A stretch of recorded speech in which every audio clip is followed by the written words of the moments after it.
7 astronauts lost aboard Space Shuttle Columbia. They were celebrated for their achievements in space and at home. They were honored with the toll of a bell, a dramatic flyover, and with memories of what the 7 astronauts had accomplished. Each of them knew that great endeavors are inseparable from great risks. One by one, each astronaut's life was celebrated. Commander Rick Husband performed the first docking with the International Space Station. William McCool logged over 2,800 hours of flight. Michael Anderson, over 200 hours in space. Kalpana Chawla flew aerobatics. Laurel Clark loved the outdoors. Ilan Ramon, a colonel with the Israeli Air Force, believed life was not a rehearsal. And David Brown held an unwavering faith in space exploration. Captain Brown was correct. America's space program will go on. Investigators are still trying to discover why Columbia broke apart over Texas. They continue to focus on the orbiter's left side. It's possible that NASA engineers misjudged just how much damage a fallen piece of debris did to the shuttle's thermal tiles when it launched.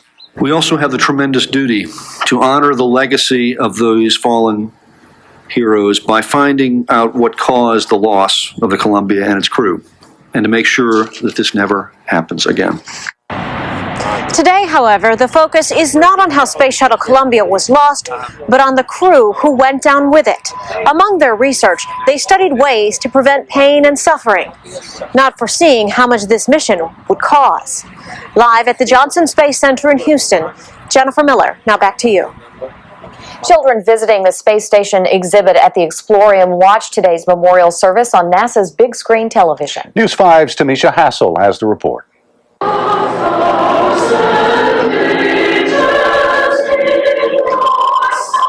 These 8th graders watch attentively as the nation honors the crew of the Columbia.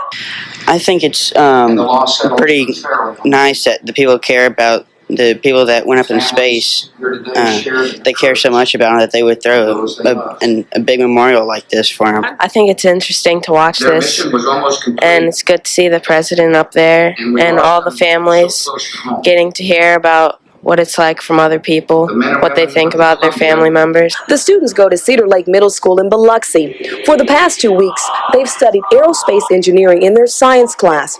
The field trip to the Explorium was planned before the Columbia explosion. The trip was already planned, and it just turned out to be a horrible coincidence. But it was a good opportunity for them to be able to see the memorial at the same time in conjunction with the trip.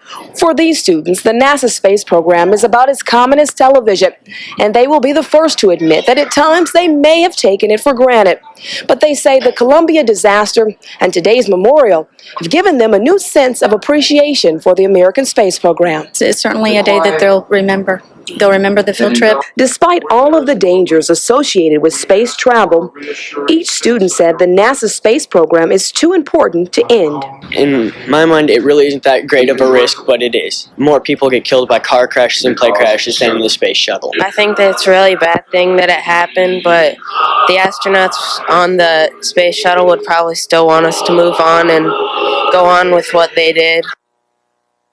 Now, Cedar Lake is a Christian school, which means in addition to learning about the scientific aspects of the Columbia disaster, the students are also discussing the spiritual aspects of the astronauts' death, and they say it's helping them to cope with the situation better. Reporting live in the newsroom, Tamisha Hassel, News 5.